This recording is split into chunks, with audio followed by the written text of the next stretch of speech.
ಲೋಕಸಭಾ ಚುನಾವಣೆ ಗೆಲ್ಲಲು ಕಾಂಗ್ರೆಸ್ ಕಸರತ್ತು ನಡೆಸಿದೆ. ಬೆಳಗಾವಿ ಚಿಕ್ಕೋಡಿ ಕೈ ಅಭ್ಯರ್ಥಿ ಆಯ್ಕೆ ಕಗ್ಗಂಟಾಗುತ್ತಾ ಇಲ್ಲಿ. ಲೋಕಸಭೆ ಚುನಾವಣೆಗೆ ಭರ್ಜರಿ ತಯಾರಿಯನ್ನು ಕೂಡ ಕಾಂಗ್ರೆಸ್ ಈಗ ನಡೆಸ್ತಾ ಇದೆ. ಈಗಾಗಲೇ ಕಸರತ್ತು ಆರಂಭ ಆಗಿದೆ. ಬೆಳಗಾವಿ ಚಿಕ್ಕೋಡಿ ಕೈ ಅಭ್ಯರ್ಥಿ ಆಯ್ಕೆ ಕಗ್ಗಂಟಾಗುತ್ತಾ ನಾಯಕರಿಗೆ. ಯಾಕೆ? ಕಾಂಗ್ರೆಸ್ ಅಭ್ಯರ್ಥಿ ಆಯ್ಕೆಗೆ ಕಾದು ನೋಡುವ ತಂತ್ರದ ಮೊರೆ ಹೋಗಿದ್ದಾರೆ.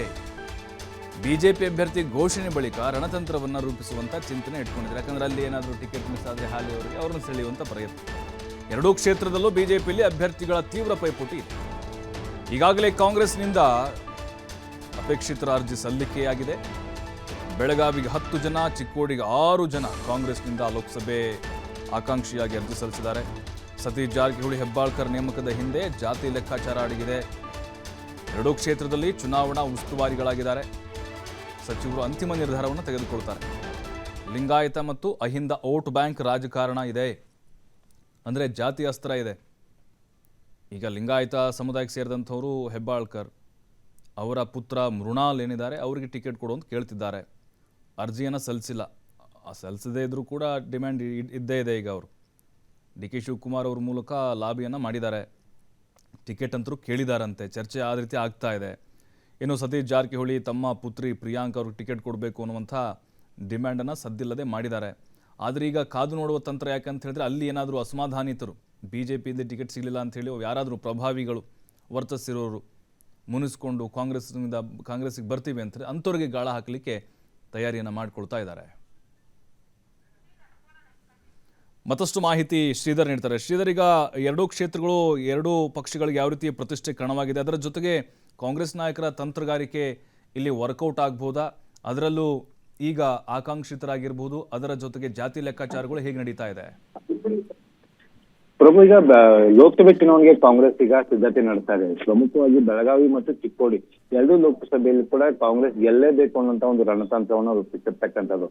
ಅದೇ ಕಾರಣಕ್ಕಾಗಿ ಬೆಳಗಾವಿ ಉಸ್ತುವಾರಿಯಾಗಿ ಸತೀಶ್ ಜಾರಕಿಹೊಳಿ ಅವರನ್ನ ಮತ್ತು ಚಿಕ್ಕೋಡಿ ಉಸ್ತುವಾರಿಯಾಗಿ ಲಕ್ಷ್ಮೀ ಹೆಬ್ಬಾಳ್ಕರ್ ಅವರನ್ನ ನೇಮಕ ಮಾಡಿದೆ. ಯಾಕಂದ್ರೆ ಸತೀಶ್ ಜಾರಕಿಹೊಳಿ ಅಂದ್ರೆ ಪ್ರಬಲ ಹಿಂದ ಮತಗಳು ಕೂಡ ಕಾಂಗ್ರೆಸ್ ಅಂತ ಸೆಳೆಯೋದಕ್ಕೆ ಆಗಿರ್ಬೋದು, ಅಥವಾ ಕಾಂಗ್ರೆಸ್ ಮತಗಳನ್ನು ಗಟ್ಟಿಗೊಳಿಸೋದಕ್ಕೆ ಒಂದು ಸಾಧ್ಯವಾಗುತ್ತೆ. ಅದ್ರ ಜೊತೆಗೆ ಲಕ್ಷ್ಮೀ ಹೆಬ್ಬಾಳ್ಕರ್ ಏನು ಚಿಕ್ಕೋಡಿಯಿಂದ ಏನು ಉಸ್ತುವಾರಿ ಕೊಟ್ಟಿರ್ತಕ್ಕಂಥ ಹಿನ್ನೆಲೆಯಲ್ಲಿ ಲಿಂಗಾಯತ ಮತಗಳನ್ನು ಕೂಡ ಗಟ್ಟಿಗೊಳಿಸುವಂತ ಒಂದು ಏನು ಜವಾಬ್ದಾರಿ ಲಕ್ಷ್ಮೀ ಹೆಬ್ಬಾಳ್ಕರ್ ಮೇಲೆ ಇರ್ತಕ್ಕಂಥದ್ದು. ಹೀಗಾಗಿ ಲಿಂಗಾಯತ್ ಮತ್ತು ಅಹಿಂದ ಕಾಂಬಿನೇಷನ್ ಅನ್ನ ಕಾಂಗ್ರೆಸ್ ಇಲ್ಲಿ ಅಸ್ತ್ರವಾಗಿ ಪ್ರಯೋಗ ಮಾಡೋದಕ್ಕೆ ಮುಂದಾಗಿರ್ತಕ್ಕಂಥದ್ದು. ಇಲ್ಲಿ ಒಂದು ವಿಚಾರ ಏನಂದ್ರೆ ಪ್ರಭು, ಅಭ್ಯರ್ಥಿಗಳ ಆಯ್ಕೆ ವಿಚಾರದಲ್ಲಿ ಎಲ್ಲಿ ಒಂದು ಕಡೆ ಕಾಂಗ್ರೆಸ್ ಕಾದು ನೋಡುವ ತಂತ್ರಕ್ಕೆ ಮೊರೆ ಹೋಗ್ತಾ ಇದೆ. ಯಾಕಂದ್ರೆ ಬೆಳಗಾವಿ ಲೋಕಸಭೆಗೆ ಈಗಾಗಲೇ 10 ಜನ ಆಕಾಂಕ್ಷಿಗಳ ಅರ್ಜಿಯನ್ನು ಸಲ್ಲಿಸಿದ್ದಾರೆ. ಅಥವಾ ಚಿಕ್ಕೋಡಿ ಲೋಕಸಭೆಗೆ 6 ಜನ ಆಕಾಂಕ್ಷಿಗಳ ಟಿಕೆಟ್ ಅನ್ನು ಸಲ್ಲಿಸಿರ್ತಕ್ಕಂಥದ್ದು. ಅರ್ಜಿಯನ್ನ ಸಲ್ಲಿಸಿದವರನ್ನು ಹೊರತುಪಡಿಸಿ ಬೇರೆದವರು ಟಿಕೆಟ್ ಸಿಕ್ಕರು ಸಿಗಬಹುದು ಅನ್ನುವಂತ ಮಾತುಗಳನ್ನ ಸ್ವತಃ ಸಚಿವ ಸತೀಶ್ ಜಾರಕಿಹೊಳಿ ಹೇಳುವಂತದ್ದು. ಯಾಕಂದ್ರೆ ಇಲ್ಲಿ ಒಂದೇ ಒಂದು ಲೋಕಸಭೆ ಚುನಾವಣೆಯಲ್ಲಿ ಗೆಲ್ಲೇಬೇಕು ಅನ್ನುವಂತ ಒಂದೇ ಒಂದು ಮಾನದಂಡ ಇದೆ. ಹಾಗಾಗಿ ಅದನ್ನ ಆದಷ್ಟು ಅಭ್ಯರ್ಥಿನ ಕಣಕ್ಕೆ ಇಳಿಸ್ತೇವೆ ಅನ್ನೋ ಮಾತನ್ನ ಸತೀಶ್ ಜಾರಕಿಹೊಳಿ ಹೇಳ್ತಾ ಇದ್ದಾರೆ. ಹಾಗಾಗಿ ಈಗಾಗಲೇ ಅನೇಕ ಒಂದು ವಿಚಾರವಾಗಿ ಏನಂದ್ರೆ ಬೆಳಗಾವಿ ಲೋಕಸಭೆ ಪಂಚಮ ಶಾಲೆ ಆಗಿರ್ಬೋದು ಮತ್ತು ಚಿಕ್ಕೋಡಿ ಲೋಕಸಭೆ ಬಂದಾಗ ಅಲ್ಲಿ ಕುರುಬ ಸೇರಿದಂತೆ ಅಹಿಂದ ವರ್ಗದ ಯಾರಾದ್ರೂ ಒಬ್ಬ ಅಭ್ಯರ್ಥಿ ಕಣಕ್ಕೆ ಇಳಿಸ್ಬೇಕು ಅನ್ನೋಂತ ಸದ್ಯದ ಒಂದು ಲೆಕ್ಕಾಚಾರ. ಇಲ್ಲಿ ಚಿಕ್ಕೋಡಿ ಲೋಕಸಭೆ ಬಂದಾಗ ಚಿಕ್ಕೋಡಿಯಲ್ಲಿ ಕೂಡ ಅಲ್ಲಿ ಏನು ಟಿಕೆಟ್ಗಾಗಿ ಬಿಜೆಪಿ ತೀವ್ರವಾದ ಪೈಪೋಟಿ ನಡೀತಾ ಇದೆ. ಹಾಲಿ ಸಂಸದ ಅಣ್ಣಾಸಾಹೇಬ್ ಜೊಲ್ಲೆ ಕೂಡ 2ನೇ ಬಾರಿ ಕೂಡ ಟಿಕೆಟ್ ಆಕಾಂಕ್ಷಿ ಆಗಿದ್ದಾರೆ. ಕಳೆದ ಬಾರಿ ಟಿಕೆಟ್ ವಂಚಿತ ಆಗಿದ್ದಂತ ಏನು ಮಾಜಿ ಸಂಸದ ರಮೇಶ್ ಕತ್ತಿ ಕೂಡ ಟಿಕೆಟ್ ಆಕಾಂಕ್ಷಿ ಆಗಿರ್ತಕ್ಕಂಥದ್ದು. ಅಲ್ಲಿ ಟಿಕೆಟ್ ಯಾರಿಗೆ ಸಿಗುತ್ತೆ ಅನ್ನೋದನ್ನು ಕೂಡ ಒಂದು ಕಾಯ್ದು ಆ ಬಳಿಕ ಒಂದು ತೀರ್ಮಾನ ತೆಗೆದುಕೊಳ್ಳುವಂತ ಒಂದು ಸಾಧ್ಯತೆ ಕೂಡ ಇರ್ತಕ್ಕಂಥದ್ದು. ಈ ಒಂದು ಹಂತದಲ್ಲಿ ಆಪರೇಷನ್ ಹಸ್ತಕ್ಕೂ ಕೂಡ ಕೈ ಹಾಕಿದ್ರು ಕೂಡ ಅಚ್ಚರಿ ಪಡಬೇಕಾಗಿಲ್ಲ ಪ್ರಭು.